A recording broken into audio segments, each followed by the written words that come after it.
안 되는 이게 국민을 탄압하는 건 뭐예요? 억제 정권도 아니고 코로나가 안 돼. 사람이 아니라. 청와대로 왜 코로나가 잘. 나머지는 그대로 이렇게 하시면 된다니까요. 그러면요. 아니, 여기 여기 대기했다가 나오면 이렇게 견제가 이렇게. 예.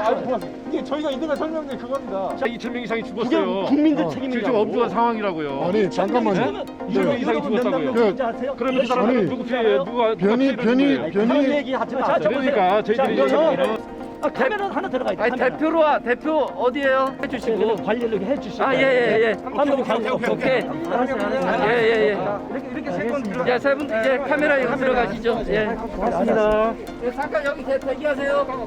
나올 때까지 검사수를 안 밝힐 거예요. 검사수도 안 밝히고 장난치기도 정경이 나중에 역적으로.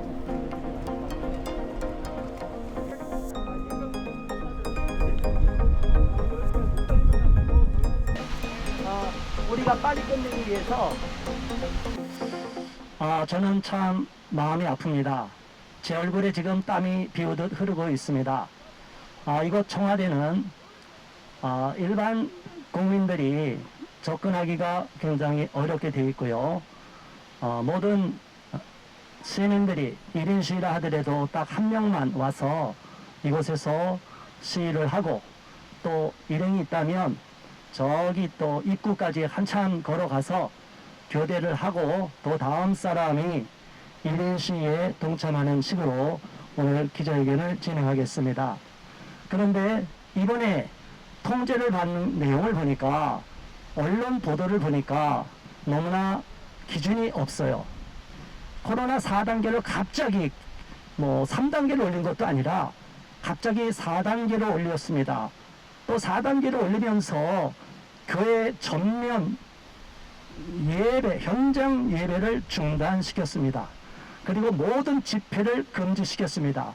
1인 시위 외에는 어떤 형태의 집회도 불허하고 기자회견 형식도 1인 시위 형식 아니면 허용해 줄 수 없다고 강력하게 이야기합니다. 좋습니다.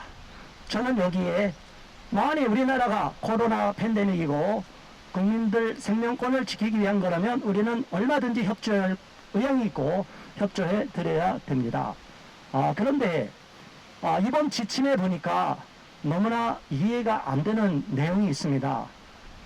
교회에서는 한 사람도 현장 예배 못 드리게 해놓고 한 사람도 모이지 못하도록 해놓고 공연장에서는 5,000명이 모이도록 만들었습니다. 시청자 여러분, 대한민국 성도 목회자 여러분, 여러분은 이러한 정부 조치에 분노가 일지 않습니까? 거룩한 의문이 일지 않습니까? 우리는 이 사실에 대해서 정확하게 인지를 해야 됩니다. 우리가 대통령을 비롯해서 국가가 잘 되도록 계속적으로 기도하고 지금까지 한국교회가 대한민국 발전을 위해서 건국을 위해서 얼마나 애를 많이 썼습니까? 그럼에도 불구하고 현재 문재인 정부는 유일하게 타겟팅을 하고 있어요. 특정한 집단에 대해서 특정한 집단만은 불허해준다는 식으로 말하고 있습니다. 생계를 어려움을 겪는 분들은 자영업자를 비롯해서 공연업자 그리고 많은 우리 대한민국 국민들은 다 어려움을 겪고 있습니다.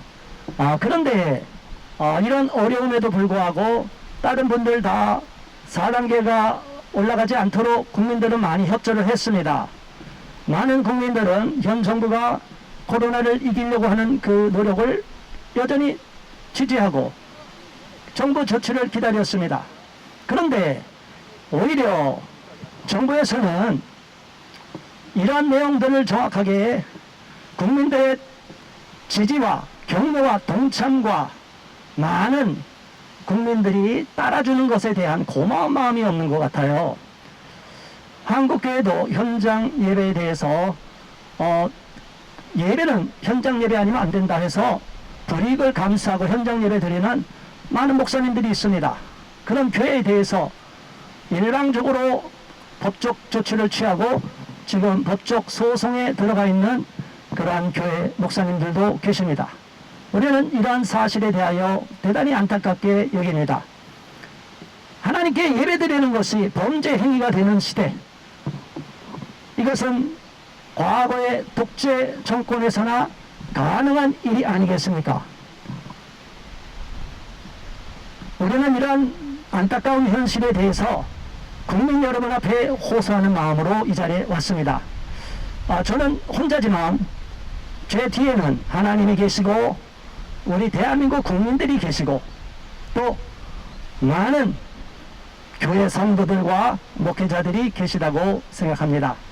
저는 죽기를 각오한 일사각오의 신앙을 대단히 귀하게 여기고 주님을 위해서 죽는 것은 영광이다 라고 생각하고 있는 사람입니다. 주기철 목사님께서 가장 가까운 친족은 아니지만 어쨌든 같은 종씨입니다. 저와 이 주기철 목사님께서 일제시대에 신사참배를 거부하고 순교를 각오했던 그 마음, 저는 높이 평가하고 저 역시도 하나님이 원하시면 제 목숨을 그대로 드릴 마음을 갖고 있습니다. 자, 그런데 지금까지 역대 정부에서 그 어떤 파쇼 정부, 독재 정부든 하나님을 대적하고 교회를 박해해서 살아남은 정부가 없습니다. 그러한 권력자도 없습니다. 바로 이것은 하나님의 역사의 주관자이시기 때문에 결코 하나님이 악인을 그대로 묵과하지 않는다는 것입니다. 우리는 악인이 바로 할지라도 잠시일 뿐이고 악인은 반드시 하나님이 심판하시고 교회를 핍박하는 문재인 대통령을 비롯한 이 반기독교 정부는 하나님이 반드시 처단할 거라고 분명히 믿습니다. 국민 여러분 한번 생각해 보시죠. 코로나19라고 하는 팬데믹으로 전 세계가 여러 가지 어려움을 겪고 있는 것은 누구나 잘 아는 사실입니다. 그리고 우리 국민들은 자신의 건강과 또 가족 그리고 이웃의 건강을 위해서 나름대로 이 코로나19의 이 팬데믹 전염병으로부터 건강을 지키고 또 경제와 모든 것들을 잘 지키기 위해서 협조하고 또 방역을 해온 것은 사실입니다. 늘 그 뉴스에 코로나 특집 특보 뉴스가 나옵니다. 볼 때마다 의아한 것은 질본에 있는 사람이 나와서 늘 발표를 하는데 전국에 지금 산재에 있는 코로나 확진 인구가 전국에 몇 명씩 어떻게 지금 발견이 되고 어떻게 치료되고 있고 어떻게 그 치료의 효과가 어느 정도 나고 있고 또 지금 확진자가 자꾸 생겨나는 것은 그 감염 경로가 무엇인지 이런 데 대한 해명은 하나도 없습니다. 알고 있는지 모르고 있는지 확인할 길이 없다는 것이죠. 그래서 무조건 자기들이 발표하는 내용을 믿고 강요하게 만들고 그래서 거기에 근거한 모든 조치들을 그대로 지금 강제적으로 시행하고 있는 이런 모습은 이제는 더 이상 국민이 속지 않는다는 것이죠. 제대로 델타 변이 바이러스가 어떤 경로를 통해서 우리 대한민국 영토에 들어오게 되었는지 그리고 누가 최초의 감염자고 그 다음은 뭔지 이런 것들이 좀 밝혀져야 되지 않겠습니까? 다른 나라에서 챙겨서 조심하자는 건 이해가 됩니다. 그런데 우리나라가 그동안 여행도 자제하고 모든 것들을 지금 예방조치를 철저히 하고 있음에도 불구하고 어떻게 델타 변이 바이러스가 대한민국 영토 안에 방역 조건을 무시하고 넘어서서 들어오게 됐는지 하나도 과학적인 설명도 없고 그냥 자기들이 말하는 뉴스 브리핑만 가지고 국민의 삶을 일상을 이렇게 망쳐도 되는 것입니까? 저는 아주 상식적인 보통 국민의 한 사람으로서 또 기독교 교회 목사로서 그것도 한국에서 가장 보수교단인 대한예수교 장로회 고신교단 목사로서 참 지금 또 새벽마다 4시에 일어나서 마음에 들지 않더라도 이 정부가 정치를 잘하고 국민과 국가의 번영과 발전을 이룰 수 있도록 기도하는 한 사람으로서 납득이 가지 않는 이런 것들에 대해서 청와대와 문재인 대통령과 그 참모진 비서진들과 정부 각처에 있는 공무원들은 이 점에 대해서 국민 앞에 낱낱이 성실하게 보고하고 공감을 일으킬 수 있도록 해야지. 그렇지 않으면 늘 쓰는 말로 정치 방역입니다. 아니 2사람 이상은 모이면 안 되고 모이면 되고 3사람 4사람 모이면 안 된다는 과학적 근거가 어디 있습니까? 그런 부분에 대해서 충분히 이런 이유 때문에 이런 조안이 필요합니다. 그렇게 해야 되지 않겠어요? 그리고 교회는 하나님은 여러분 하나님은 예배를 받으시는 분이에요. 그 하나님의 예배를 제대로 드리지 못하도록 기독교회를 비대면 예배로 하고 대면 예배를 못하게 하고 이렇게 기독교회를 핍박하는 아주 합법을 가장한 교회 압박과 핍박, 이것은 속히 중단할 것을 촉구합니다.